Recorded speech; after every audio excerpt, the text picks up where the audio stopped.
What is going on, everybody, and welcome to a brand new episode of Nidge Plays Football Manager 2015 Manchester City Career Save Mode, or whatever you want to be calling it. And yeah, I said last time that was a bit of a mouthful. I still haven't changed that, I do need to sort something else for that, I think. But last time I spoke to you, we had just played the Manchester Derby and lost 3-0, and I said to you all, what did I say? I said the next game you'll see, the next episode will be the Chelsea game. We'll live-com that one. What basically happened was I made a horrendous error. Basically, the Champions League draw, or the Champions League group, developed in such a way that we had Bayern Munich for the last game in the group, and it was whoever won that game went through. It was at our place, it was at the Etihad, so I thought instead of doing the Chelsea one, I'd do that one. Recorded the game, it was a really good game, I was really happy with everything. Ended the recording, came back to edit it about a day later, and I hadn't turned on the freaking microphone when I'd done the recording, so I'd made an absolute tit of myself doing all that. What a fool I am, I know. So basically, I don't think there's going to be a live com today, but we have got quite a lot of results and stuff to be catching up on. So I'm really sorry that there's not going to be a live com. I'm sorry that it wasn't a Bayern Munich game, believe you me, because it was such a good game from our point of view as well. But now I'm going to get you up to date with everything that's happened, and in the next episode you see we'll be back to normal where we have a live com and everything. So today, normally I'd say to you, grab a cup of tea, grab a coffee, grab a beverage of your choice, sit down and enjoy a nice long episode. But today's episode, because there's no live com, isn't going to be quite as long, so there's not as much need for a beverage, but it's still going to be a 10-15 minute one. So if you think you're going to be getting thirsty, you grab yourselves a drink, goddammit, don't even hesitate. But I don't know why I'm so pushing the beverage. I'm not in the drinks industry, I swear to God. But anyway, the squad injuries slightly cleared up, actually. They're a lot better than they were. Mangala's the main one, I suppose you could say at the moment. Zabaletti's still out. He's only out for 7 to 10 days as well. Aguero's back and firing, which is fantastic. Zabaletti's the other one then that's injured, as you can see. He's going to be out for 3 to 4 weeks, which you could say is quite a bad one, but because Sanya's been filling in so well, it's not quite as serious. Company's just come back, but he's not been playing any games recently. He's not match fit yet. And Brandon Barker is also just on the cusp of recovering as well, which is nice to see. So hopefully we'll be able to throw him into some games as well soon. Tactics is the first thing I'll show you. We've been playing this non-stop basically. I don't think I did play it against Man United when we lost 3-0, I don't think. But this is, I was at first using it for the big games basically, because it's quite defensive, but at the same time you've got a lot of a threat going forward, particularly when you've got Aguero, Nasri and Navas, as is the case in the current lineup. And basically, home or away, no matter what team we've been playing, it's been doing the job. We really haven't been conceding many goals at all, and our recent form has been absolutely fantastic. So I'll show you the schedule. When I last spoke to you, was this game here against Man United. We then went away to Galatasaray, and Lasse Schöne absolutely destroyed us, basically. He banged in a hat-trick, and what a hat-trick it was as well. See if I can get this game, show you the goals he scored, because I don't think there was a single bad goal that he scored ridiculously. Goals, I think I've already changed it to 3D, so it should be 3D straight off the bat if I remember correctly. But yeah, this game, we'd just come off the back of that defeat with Man United. The game was only 3 days later, so I couldn't play a full-strength team, but this was no excuse. I played this off the park. As you can see with the stats here, look, they had 16 shots to our 7, but Lasse Schöne, who they've only just signed on this save actually, had an absolute world of a game. It didn't even cost them a lot. He's the first one. Look, first time, edge of the box, not a chance, Joe Hart. Absolutely blinding finish from the lad. And he's actually had a really good start for Galatasaray. I looked into his stats for the season. He's his second, a free kick, and his third to get the hat-trick is another free kick, which is probably even better than that one, to be honest. He just absolutely ripped us to pieces. I mean, we didn't play well anyway, but that is such an outstanding individual performance. I mean, look at that for a free kick. It's gone Joe Hart's side, but it's that well into the corner. It's absolutely ridiculous. So they absolutely smashed us in that game. And that was a game I wasn't expecting to lose, despite the fact that Galatasaray, as I'd pointed out before, had such a great start in our Champions League group. So it was after this game, I believe, that I decided to change the formation up, and that is where we started to show some better form. We played Newcastle first, beat them 2-0 at home. It was a nice game to come back to be honest, after the Champions League. A home game's always a nice one. Newcastle a team that we should be expecting to beat, and we did 15 shots to their 6, played them off the park, only with 2 goals, which was nice to see. And that, like I said, just really kicked us on basically. We then went away to Arsenal and got a 1-0 win.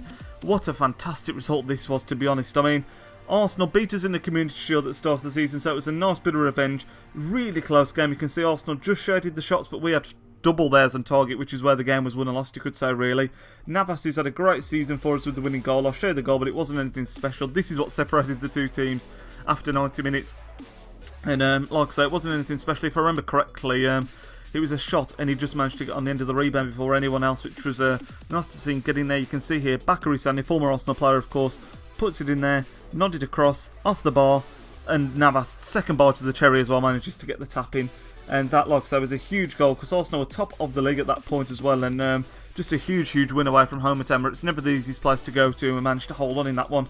We then went to Tel Aviv, 1-0 win, Gal Kalisha getting the goal, and it wasn't a convincing performance really. You can see we had 20 shots, 11 on target, which is a good amount, but they had chances, they had 10 shots themselves, and that was a must-win game because of the fact that we'd lost to Galatasaray, but there's so many fixtures coming thick and fast at this point, as still is the case, and we had Chelsea the game after as well, so I did play a slightly weakened team. I don't know if you saw it there actually. You can see he's the man still on. Look, Hart, Sanya, Boyata had to play, who else did I call in? Jovetic played, and Jovetic has actually picked up some nice form recently as well. I'll show you that in a second. He's got a blinding goal in one of the games. If we go back to the schedule, you can see we then had Chelsea at home, 1-1 draw, but they absolutely smashed us off the park. You can see, look, they had 19 shots to our 7, and we only scored through a penalty. Really lucky to come away with that game with anything at all, so a point I will take. Chelsea, obviously, as we all know, really strong team. We then went against West Brom, and this is the one again. Our form dropped at this point. We seem to be tired, lacklustre. West Brom had 20 shots to our 18. Really poor performance. But Stevan Jovetic's goal was the difference, and what a goal it was. I think I should be able to skip the two by using the fast forward thing in the top right hand corner, I think. We'll soon find out when it loads up. But Jovetic here, he had a fantastic game in this one, and then the following game as well, he did really well. And like I say, he's been picking up form nicely. Fast forward, can that just... Next highlight, is that maybe? Oh yeah, here we go. So that's that one. Yeah, this is the one. So he picks it up on the left hand side in a second, cuts inside, and it is an absolute worldie of a goal. I'm assuming it's going to be a counter attack from this, and this isn't West Brom's goal. Or maybe it is West Brom's goal? I honestly don't know. Every video I do one of these, and I basically have no idea what's going on. Oh no, I am right. I need to have more faith in myself. You can see Joe Hart picks it up. It ends up coming down the bottom left hand corner. He cuts inside and releases a FIFA sort of finesse shot into the top right hand corner. The keeper doesn't stand a chance, and it's just an absolutely unreal finish really. I mean, I don't know why some of these highlights take so long. Some of them seem to be over really quick, and then you get some like this that lasts forever. You can see here he picks it up, no danger here whatsoever. Then look at that for a fucking finish. Absolutely unreal from Jovetic. And again, a game where we really grinded out the result. We weren't good in that game, and managed to come over the 3 points, which is fantastic to see. After that game, we then went to Liverpool. Well, sorry, we hosted Liverpool, I should say. Absolutely smashed them 4-0. Played them at the park, and they were top of the league at this point as well. Boni, Navas, Aguero, which was his first game back, I believe, getting on the score sheet, and Fernando with the goals. Absolutely smashed them, like I say. 22 shots, they had 40, but they only had 4 on target, and they were all sort of... I think they only had 1 highlight in the whole game, and that was a long range, whereas we had loads and loads of key chances there. Absolutely smashed them, big result. And then this is the game I live commed. What a result this was. Bayern Munich weren't as bad as the scoreline reflects. They actually gave us a really good game. As you can see, they had 12 shots, but only 1 on target, which again was the big difference. Boni and Nazu with 2, and that has put us into the next round of the Champions League. I don't think the draw... Oh no, the draw has been made. We've got CSK and Moscow, as you can see here, in the next round. We actually ended up coming top of our group. I'll show you the tables in a second now. But that result was absolutely huge. We then went to Burnley and won away 2-0. Aguero with both goals, and as you can see, Aguero now firing on all cylinders. Great to have him back. At this sort of period here between Chelsea and Burnley, I was sort of giving him 45 minutes, half an hour, 60 minutes to try and get his match fitness back up. But he's well and truly banging form now, and you can see here we then go on and beat West Ham 2-0 at home. Yaya Toure penalty and Wilfred Bony at the end. That one wasn't as comfortable as it looks. I think we dominated stats-wise, but again, 1 goal fairly, well, first half, and then the other one coming right at the death, so that wasn't as comfortable as the scoreline makes it. But like I say, since this game here, where we lost to Galatasaray, we have been banging form. You can see we played 1, 2, 3, 4, 5, 6, 7, 8, 9 games and only conceded 2 goals, one against Chelsea and 1 away to West Brom, which is absolutely superb, and we've won every single one bar the Chelsea game there, so that is just some fantastic form that we've been in, and that is showing in the table, because as you can see now, Liverpool remain top. Man United can actually go above us if they win their game in hand, and they could go top by a point, but there is a bit of a gap before me now. Last time I saw you, I think it was quite close, but you can see we're now on 39, and Chelsea down in 4th on 35, and Arsenal in 5th on 33, so we've really opened up a gap from the top 4 downwards. And that was nice to see, to be honest. It was so close. It could. I mean, the games like Arsenal and Chelsea, if you're losing those games, it makes such a difference in the table.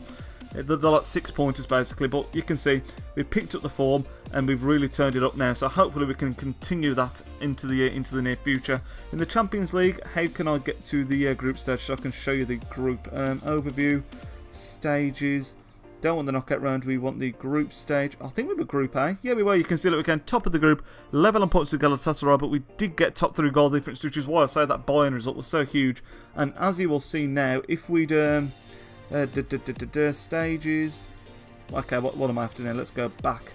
Man City, Moscow. You can see if we hadn't have come top, we would have faced Zenit, which again it wouldn't have been too bad in theory, but Moscow's not the most difficult team. There's a lot worse in there obviously, but it is a long journey to Russia and back obviously, which is going to be a bit of a pain in the arse, but we're through into the next round. That's all that matters. We're fighting on all fronts still at the moment, apart from in the League Cup I think it was that we lost to Burnley in the first round. We've got Birmingham in the FA Cup, which is a very winnable game, and just all in all we are playing some good football. Everything seems to be going quite well. You can see as well in the top scorers at the moment, I think we've got some players up there in the stats.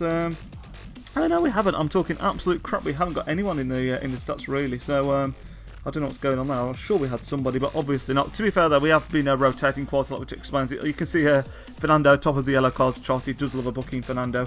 Like I said, the positives really, Aguero back and firing. You can see scorers wise if I scroll to the top of this. Boney's still our top scorer. Yaya still having a magnificent season.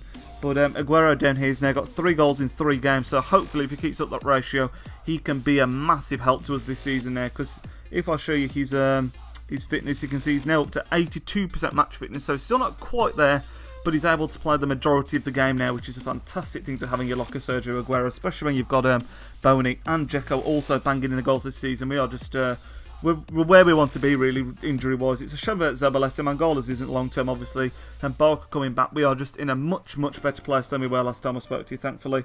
Schedule-wise, games coming up, we have actually got Swansea on this day, but I don't really want to live comment. It's not a big game. I only like live comment the big games because I think that's what you all want to see.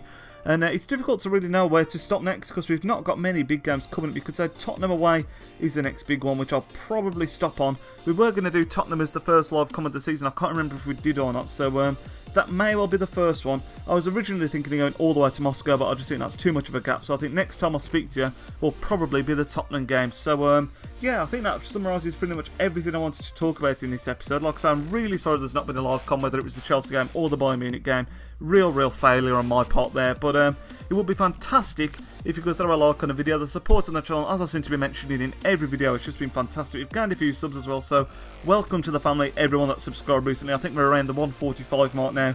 Your support is really appreciated, whether it's on FIFA, whether it's on Football Manager, or anything else I put on the channel. I love it when you smash the like button and put your comments down in the comment section below, letting me know your opinions on what you think. But yeah, that is going to bring us to the end of this episode, so thank you very much for watching.